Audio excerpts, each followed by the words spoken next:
Dems filibuster and shut down the government funding, even though it was set up to fund the government and to build the wall. They filibustered, stopped the funding of the government, stopped the funding of the wall.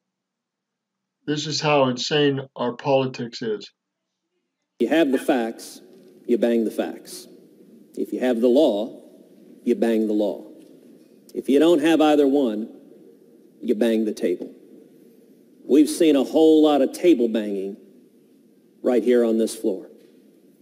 The senator from Colorado spent a great deal of time yelling, spent a great deal of time attacking me personally. He did at one point briefly rise to defense of my father. I appreciate that gesture.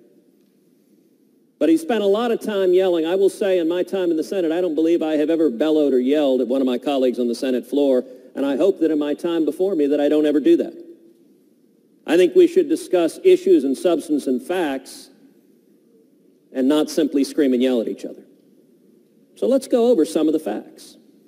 In the senator from Colorado's angry speech, he did not dispute, number one, that he and every other Senate Democrat in 2013 voted for 350 miles of border wall.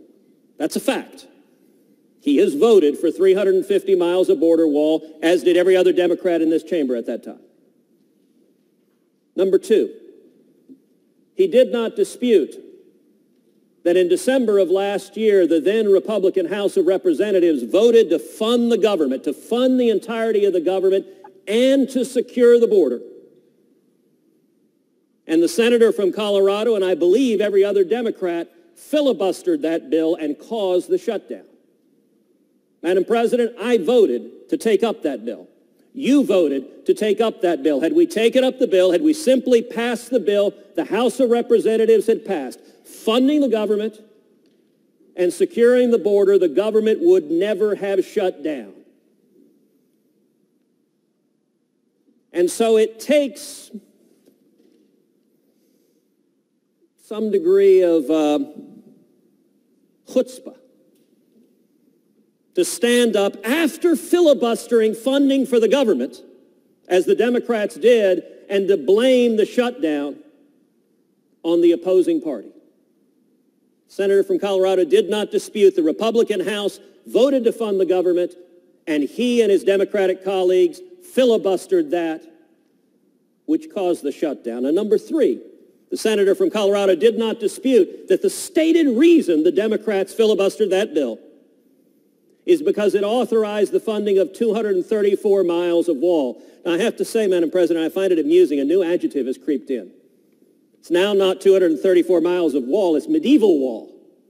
I don't know if there's something in there that has a moat and has catapults and they're throwing burning tar. Medieval wall now. Anyhow, this is ridiculous. It shows you how ridiculous our House is and sometimes how ridiculous the Senate is in these manipulations and these games. The government could have avoided a shutdown and the wall could have been funded had they not played politics. There we are. It's Roger Martin from Billings, Montana. Good day.